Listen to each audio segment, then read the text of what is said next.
इस देश के चारों शंकराचार्य संत रामपाल जी भगवान के भगत के भी चरणों की धूल के बराबर नहीं है आध्यात्मिक शक्ति में, आध्यात्मिक ज्ञान में। तो बाकी छोटे मोटे लोग जो उल्टे सीधे कमेंट्स करते रहते हैं, इनकी तो बेचारों की औकात ही क्या है।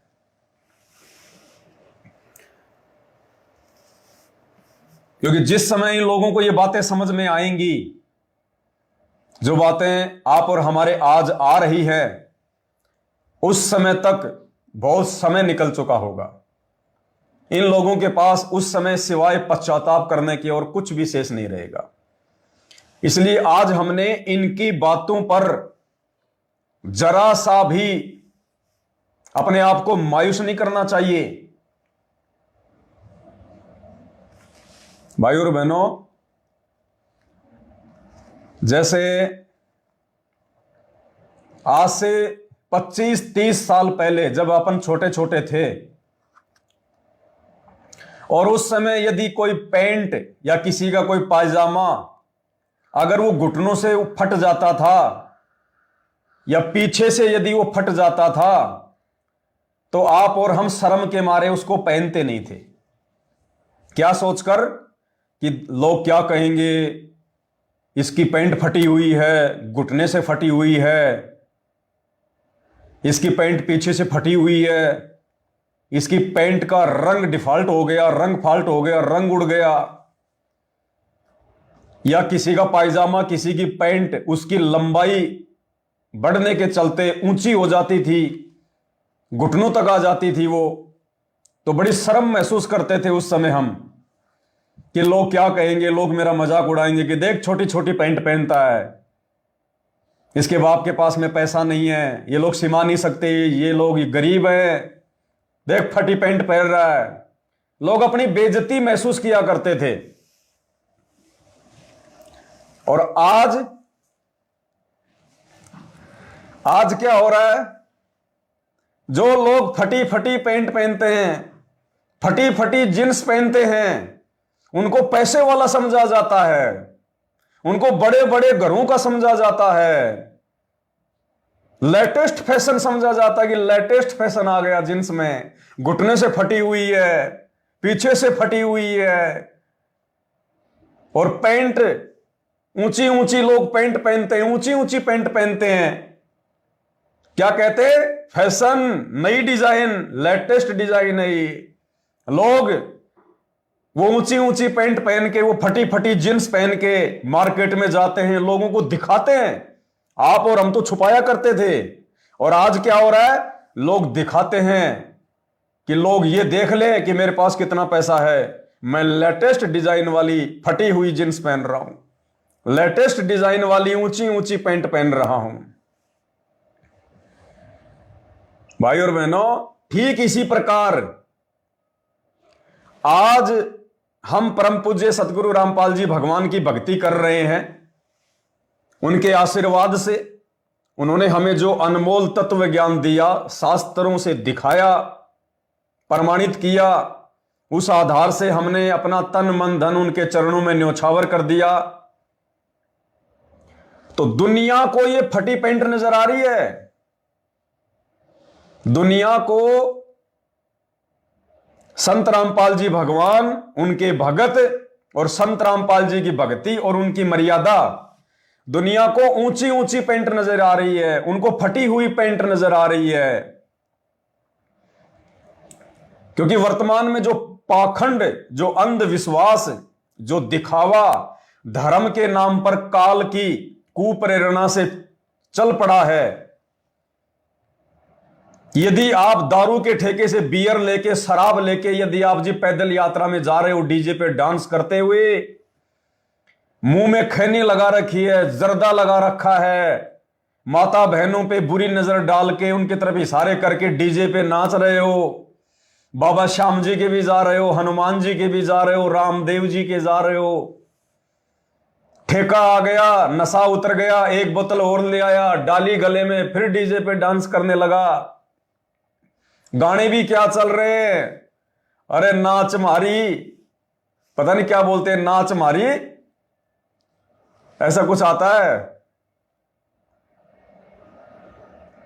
बेहुद्दे गानों पे लोग डांस करते हैं और जहां कहा रहे हैं, तीर्थ यात्रा पे, पैदल यात्रा पे, कावड़ लाने के लिए मंदिर में।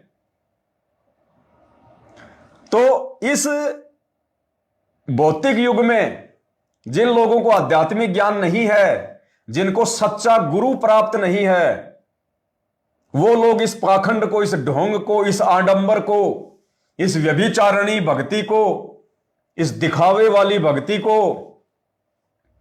तन मन से करते हैं, जी जान लगाकर करते हैं। क्यों? क्योंकि वो मन की खुराक है, मन को आनंद आ रहा है, मन की वासना, मन का मैल तैयार हो रहा है। तो संत रामपाल जी के जितने भी भगत हैं, उनको वर्तमान में जगत में जो ये ढोंग, पाखंड, दिखावा, अंधविश्वास वाली जो भक्ति है, जो खूब प्रचलित है, जोर शोरों से चल रही है, इस भक्ति को देखकर शर्मिंदा नहीं होना चाहिए। अपने विश्वास को डगमग नहीं होने देना चाहिए। अपने आत्मविश्वास को नीचे नहीं गिरने देना चाहिए। क्योंकि भले आज हमारे को जो भक्ति संत रामपाल जी भगवान ने दी है, भले ही आज हमारी संख्या इतनी नहीं है, आप और हमारी बात सुनने वाला इतना कोई नहीं है, इस भक्ति को बैठकर सुनने वाले लोगों की संख्या इतनी नहीं है। आज हमारी बातों को लोग भले ही तवज्जो ना दें, महत्व ना दें, और लोगों की नजरों में भले ही संत रामपाल जी की भक्ति, संत रामपाल जी, उनके भगत भले ही वो फटी जींस की तरह लग रहे हैं, ऊंची ऊंची पैंट की तरह लग रहे हैं, लेकिन भाई और बहनों, जिस प्रकार 20 साल पहले वो फटी फटी पैंट, ऊंची ऊंची पैंट आज वर्तमान समय में फैशन बन चुकी है, उस जीन्स को पहनना लोग अपनी शानो शौकत समझते हैं, उस जीन्स को पहनना लोग अपनी इज्जत समझते हैं, और महंगे महंगे पैसों में 5-5, 10-10 हजार रुपए में वो फटी फटी जीन्स, वो पैंट लेके आते हैं और बड़े शौक से पहनते हैं। ठीक इसी प्रकार आने वाले कुछ ही वर्षों में, ना 10 साल, ना 20 साल, ना 25 साल, सिर्फ 2028 से 30, अभी 24 चल रही है, 28 से 30 के बीच में ये दुनिया संत रामपाल जी को अपना गुरु कहने में फक्र महसूस करेगी। ये दुनिया संत रामपाल जी का भगत बनने में अपने आप को बहुत महान समझेगी, बहुत ही बड़ा समझेगी। ये दुनिया संत रामपाल जी के चरणों में नाक रगड़ेगी। ये दुनिया संत रामपाल जी के कदमों में अपना सब कुछ न्योछावर कर देगी। ये दुनिया अपने आप को संत रामपाल जी का भगत समझकर परम सौभाग्यशाली समझेगी। इसलिए आप और हम संत रामपाल जी के शिष्यों ने, उनकी शिष्याओं ने, उनके जितने भी फॉलोवर हैं, उन भगत भाई बहनों ने वर्तमान में जो ये ढोंग, ड्रामा, पाखंड, आडंबर जो काल प्रेरणा से बढ़ चढ़ के जगत में भक्ति के नाम पर, धर्म के नाम पर चल रहा है, जो नौटंकी, हमने थोड़ा सा संभल कर रहने की जरूरत है, थोड़ा सावधान होकर चलने की जरूरत है, और ज्ञान को आधार बनाकर चलेंगे, तभी हम इन बातों पर विचार कर पाएंगे। आज उन्हें केवल हम भगत कह रहे हैं। आज परम पूज्य सतगुरु रामपाल जी को हम भगत, भगवान मान रहे हैं, परमात्मा मान रहे हैं, क्योंकि वे हैं। इस बात को दुनिया नहीं मानती। कितना ही समझा दो, यह बात उनके गले से नीचे नहीं उतरेगी। ठीक इसी प्रकार संत रामपाल जी के अलावा धरती पर दूसरा कोई परमात्मा है, कोई भगवान है, कोई अल्लाह है, कोई राम है, यह बात यदि कोई हमें कहे, समझाए, तो आप और हमारे गले से नीचे नहीं उतरेगी। क्योंकि हम ज्ञान पर आरूढ़ है और दुनिया वाले अज्ञान पर आरूढ़ है। हम धर्म और कर्म पर आरूढ़ है, दुनिया वाले पाखंड और आडंबर पर आरूढ़ है, वो लोक वेद पर आरूढ़ है। तो भाई और बहनों, 90% समय बीत चुका है, अब मात्र 10% समय बचा है इस देश और दुनिया में, समाज में संत रामपाल जी भगवान के नाम का डंका बजने में। चारों दिशाओं में उनका नाम फैलेगा, उनकी भक्ति फैलेगी, पूरा देश विदेश उनके चरणों में होगा, पूरे विश्व की शासन व्यवस्था परम पूज्य सतगुरु रामपाल जी भगवान के दिशा निर्देशन में चलेगी। पहले वाला समय आएगा, पहले राजा महाराजा अपने धर्म गुरुओं का आसन अपने आसन से ऊपर रखते थे, ऊंचा रखते थे। राजा महाराजा अपने आसन पर बैठने से पूर्व अपने गुरुदेव के चरणों में अष्टांग दंडवत प्रणाम करते थे, उनसे आशीर्वाद लेकर अपने आसन पर बैठा करते थे, और जो भी उन्होंने राजकीय कार्य करने होते थे अपने गुरुदेव के दिशा निर्देशन में उनकी मंजूरी लेकर किया करते थे। बहुत जल्द आने वाले 4 से 5 वर्षों में 2028 का जो समय है वो युग परिवर्तन का समय है। उसके बाद पूरे विश्व की शासन व्यवस्था इसी प्रकार से संचालित होगी जैसे पूर्व में हुआ करती थी, द्वापर में, त्रेता में, सतयुग में। पूरे विश्व के राजनेता संत रामपाल जी के दिशा निर्देशन में अपना राजकाज करेंगे। ये बातें अभी उन लोगों के गले नहीं उतरेंगी जो लोग अभी संत रामपाल जी से अपरिचित हैं। तो कहने का मतलब है भाई और बहनों, दूसरे की दिखावे वाली भक्ति को देखकर, दूसरे धर्म या मजहब की पाखंड वाली भक्ति को देखकर, चटकीली भड़कीली भक्ति को देखकर, दारू पीकर डीजे पर पदयात्रा के लिए निकलते हुए लोगों को देखकर, अमर्यादित भक्ति को देखकर आप और हमने बिल्कुल भी विचलित नहीं होना है, क्योंकि अब ये लास्ट का समय चल रहा है। और इस समय यदि आप और हम भगत भाई बहनों से, जिनको परमात्मा ने छांट कर अलग कर दिया है,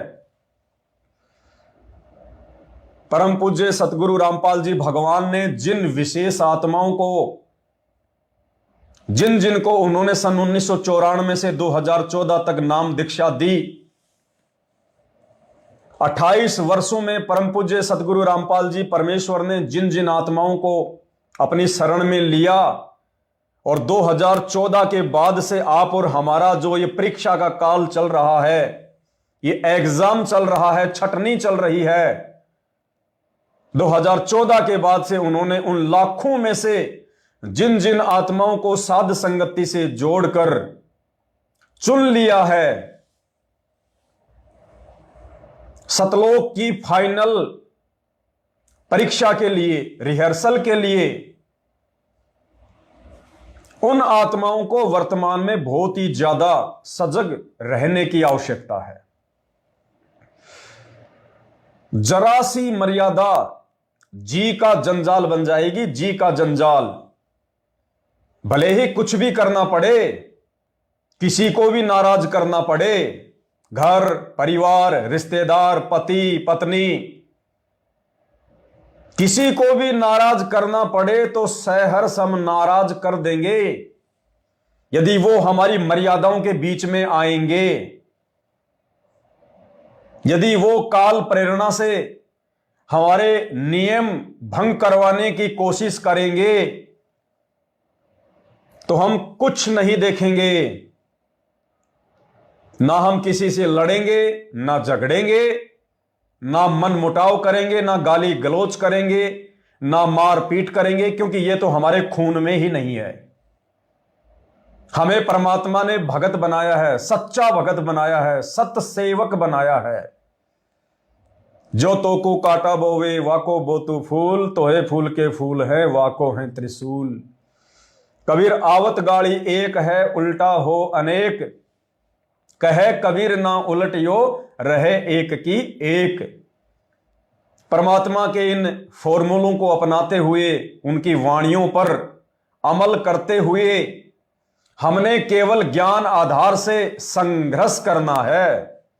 सच को सच कहना है, झूठ के आगे झुकना नहीं है, मर्यादा टूटने नहीं देनी है। गुरुदेव भगवान को रति भर भी नाराज करने का मौका नहीं देना है।